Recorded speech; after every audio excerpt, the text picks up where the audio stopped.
name's Claudine. I am mummy to Joseph, who's 5.5 years old now. Our sleep journey was a bit fraught at the start. He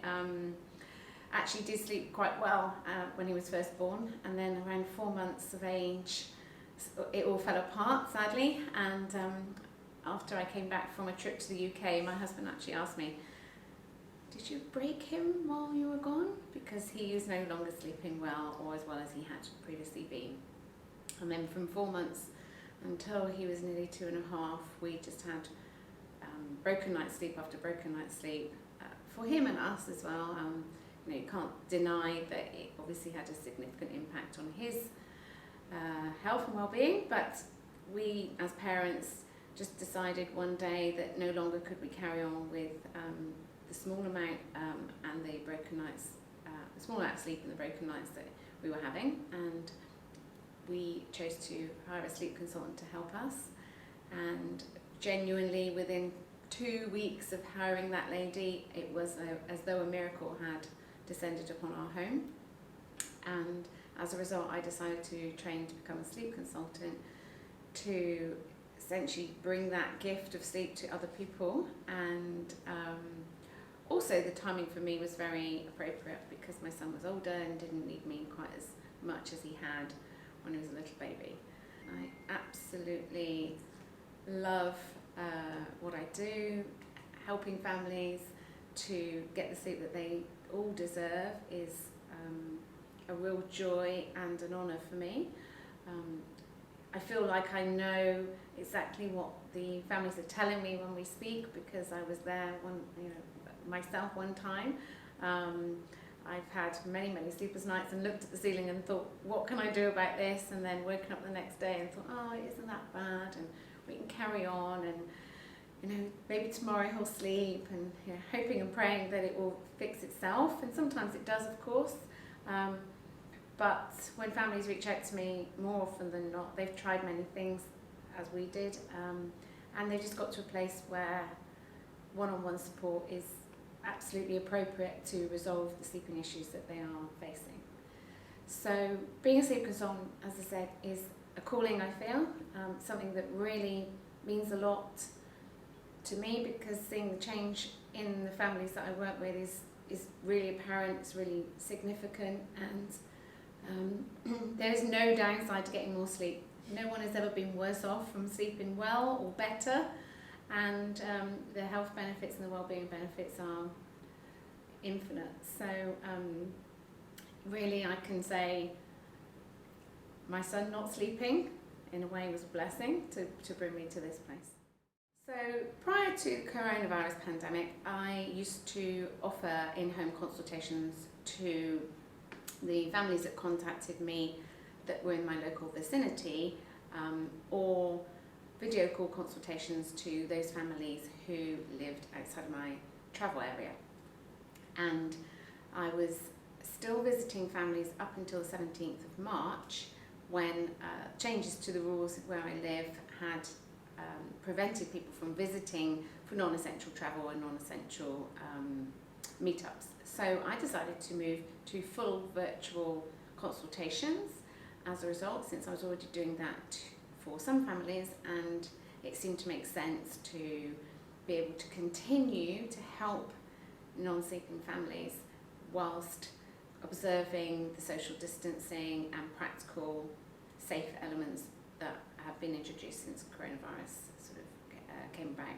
I've worked with 40 families since March 17th, all of whom have had either a phone or video call consultation. So I'm very confident that no dilution of information or loss of service has affected them. I feel now that that offering is extremely streamlined and is very beneficial both to the family and to myself. Part of the reason why it's been very beneficial to me is it's reduced or removed the travel time altogether for me visiting clients at home, and as a result that's reduced the time I need to spend, which means I've been able to pass those cost savings on to my clients. So consequently, when I moved to virtual consultations, I reduced the price of all my packages to respond to both this time saving that I've enjoyed, but also the fact that I think a lot of families are very conscious of their finances right now. I know we as a family have experienced that same situation, that thought process about spending, and so I really wouldn't want families to feel, great, this is a good time to sleep train because we're in a situation where the amount of time we can spend being out and about is limited, so why not focus on something that involves us needing to be at home for more time than we normally would be, but affordability is not an issue. So hopefully families will find that those elements will work for them in these circumstances. So when families contact me, it's either through social media, so I'm pretty active on Facebook and Instagram, or through a Google search usually, which brings up my website, and I get an email often 3 o'clock, 4 o'clock, 2 o'clock in the morning from families. Sadly, mummies often saying, we really need your help. This is yet another night of me being awake in the middle of the night with my child. So one way or another, often I receive a reach out message from a family. I respond with the option for them to have an initial free of charge phone call with me, so that I can hear exactly what's happening with their child's sleep, and they can understand a little bit more about me and how I work, and get a sense of whether I would be a good fit for them as a family. If following that initial call they decide that they would like to go ahead and hire me, then the next step is for me to email them my initial questionnaire, which is an opportunity for them to share in more detail the circumstances around their day and their child's day and the scheduling that they have in place, as well as any methods that they currently use to get their child to sleep, and basically what's going on around the sleeping time. And that information is returned to me in order for me to write a sleep script for them. So part of the service that I offer is a schedule and how-to instruction manual for them to use to sleep train their child. So I'll use the information in the questionnaire, I'll overlay that with what I know is appropriate for a child of the age of their particular child, and put all that together for them, which normally takes 24 to 48 hours depending on how busy I am and other client commitments. And then at the moment, my next step of the process is to email that to them and ask them to keep to read it and spend 24 hours sort of considering what the instructions look and feel like for them before we have our consultation. So it's just an opportunity for them to understand exactly what they will need to do as parents once we start the implementation of the sleep training. And then we schedule a consultation call where I will go through with them from top to bottom the sleep plan that I've already sent them, so that both they've got it in writing and they experience it live with me in a training session, which is normally around 90 minutes of us talking through all of the aspects of the sleep plan, plus how they think their child will respond, or how they perceive their reactions will be, or what challenges they think it may present, so that they feel fully prepared and empowered to start the sleep training on night 1. And then they go ahead and start night 1, and assuming that I have no other commitments, I'm available to them via message on night 1 in case there's any unexpected challenges that they experience, which we didn't cover during our consultation or isn't in the sleep plan. And then we would have a follow-up call the subsequent day, so on day 1 essentially, where we would go through how last night went. I will get their feedback, they will describe how their child reacted and how they responded, and I will just give them any guidance that they need to know before they go ahead and tackle night 2. So the consultation call is about preparing them but homing in on night 1, so that they don't have to think on that call, what am I going to do on day 4, what am I going to do on night 6, what am I going to do on day 7. They can really relax about what's going to happen in the next subsequent days and focus in on night 1, and then I will speak to them the next day on day 1, and then we would follow up on day 2, and we'd follow up every day thereafter during the time that they've hired me for, which is usually 2 weeks. so that they feel they've got someone to reassure them, they feel they've got someone to celebrate success with them. Often I'm pointing out progress and areas in which the big improvements have been made that maybe the parent is not realising because either they're subtle or the parent's expectations around the speed of the progress is different to the actuality. It's a time for parents to air their concerns, it's a time for parents to just share with me how they're feeling. So my role in that is basically motivator, but also very key to give the parent the sense that they know this is a normal level of progress for a child of that age based on my experience of working with 250 families over the 3 years I've been doing this. So when someone contacts me and decides they want to hire me, the first step is for me to email them explaining the service that they've decided to go ahead with, what it actually covers, the payment information and a questionnaire that I need the return of in order for me to write their sleep instruction manual. So once I've had that questionnaire back, I ask for 24 to 48 hours to pull the sleep plan together, because the sleep plan covers a lot of information that is both specific to their circumstances, their child's age, and the type of sleep training method that we're going to use, which I create based on the information they've supplied me in the questionnaire. So I'm going to analyse the answers of the questionnaire before I can write the sleep plan. Once I've written the sleep plan, I will then email that to the family and suggest they have 24 hours to read through, prepare questions, and also give some thought to how the setup of the room may need to be changed or adapted or modified in any way for sleep training on night 1. And then my suggestion to the family is that sleep training night 1 happens on the day of our consultation. So for example, if bedtime is 7:30, we ideally want to finish our sleep consultation by 5 p.m. to give them some time to prepare, to get their child ready and in bed on time on night 1. So I'm doing sleep consultations in the afternoons. Typically, happy to do them in the morning, happy to do them evenings, but I'm suggesting to the families that they start the sleep training within 24 hours of our conversation, just so as it's fresh in their mind and clear to them before they embark on the night 1 bedtime. And then what happens, we catch up the subsequent day of the bedtime night 1, so day 1 essentially, and we have a phone call where I go through with them how bedtime went and how any overnight wake-ups happen, and maybe if they're young babies, if they've already had a nap, how that nap progress went. Talk to them about what to do next in terms of the rest of the day and how to tackle bedtime number 2. And then we will do the same on day 2. And then from then on, usually we agree our structure as to whether the next day will be a message interaction or phone call, depending on the client's preference, how confident they're feeling, how much progress their child's making. And usually what I find is that parents start to feel empowered and start to feel confident as soon as their child makes some progress towards the objectives they've set, towards the outcomes that they want to achieve. Whilst they're seeing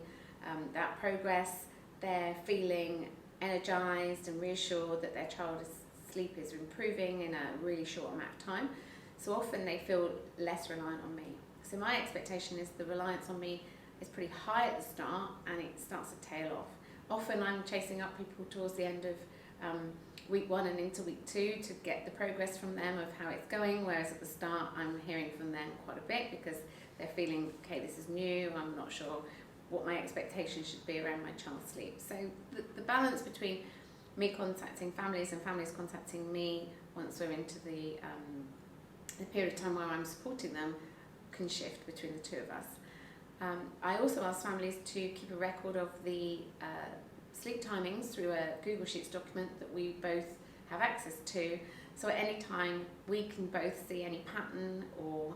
development of progress, and also I can tell them, okay, I noticed that child woke up at this time, so this time should be their nap, or this time should be their bedtime in accordance with that, as opposed to the families needing to contact me and reach out and ask those questions. So it's a really good way for us to both be aware of what's happening and also for me to help the families to know that the timings are right, aligned to the previous sleeping time. While some families feel like they need somebody to support them live at bedtime or to be present at bedtime to help them put their child to sleep on night one, in actual fact, what I find is that can be quite distracting and quite off-putting for both parent and child. So over the 3 years I've been doing this, what I have realised is that I have got enough experience and expertise to pass on to the family during a consultation so that they feel prepared and confident enough to tackle night one without a stranger being in their home. So previously, before COVID, although I would visit people at home, I was never visiting them at bedtime. I was always doing my consultations at a time of day when they are able to concentrate and be free of any child that's in the home, to be able to really fully absorb the information that I'm sharing with them in the consultation, which is essentially a training session for me to impart all the knowledge and information that they need to tackle sleep training on night one. So although there's been a change that I've moved that consultation to virtual, I was never really spending time with families at bedtime anyway. Now what I'm doing is offering families text support through WhatsApp at bedtime on night one. So although they may feel a little bit daunted or out of their depth, they know that they can message me or ask me live, okay, my child's doing this, I wasn't sure how to handle it, or we didn't quite discuss this part of what they could be doing at bedtime, and they know I'm on hand to respond and reply to give them that extra sense of security about how they're tackling bedtime number one. Many parents ask me how long it's going to take before they see changes to their child's sleep. The good news is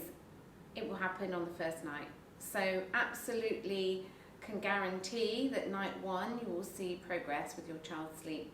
I've had a lot of clients recently have their child sleep through the night on night one, even though previously that was not the case.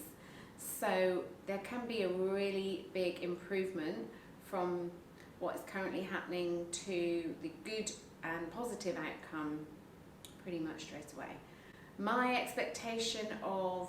what I would describe as perfection would usually happen within the first week, and what I would describe as perfection is the child falling asleep without help and staying asleep throughout the night. So you can really expect some results of significance within the matter of a few days. So I'm qualified to help families who have children from newborn to 10 years old. Sometimes expectant parents contact me so they can be prepared and organised in advance of the birth of their baby, which is admirable and extremely well thought out of them, and I do agree that it can be very sensible to get good sleep foundation in place from day one. In this region where we have pretty limited maternity cover, it's also helpful for those mummies that know they'll be returning to work after a brief time off with their baby to have good sleep habits in place from the get-go. And apart from that, my typical sort of family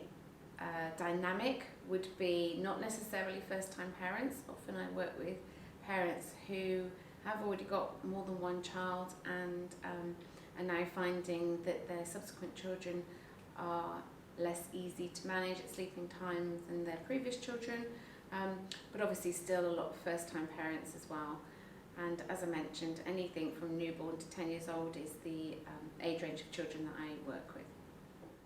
So in terms of where I'm located, I found that since moving to mainly virtual working and also phone calls and messages, that wherever I'm located in the world compared to where my clients are hasn't really been an issue. I usually work 7 days a week, weekends and evenings, to accommodate the working hours of my families that are hiring me, because often, not to be too stereotypical, when dads are working and they want to be part of the process, that evenings and weekends seems to make sense for them as a family to engage with me for the consultation. So I'm quite happy to accommodate the needs of my families in order to make this transition from non-sleeping to sleeping as smooth as possible for them.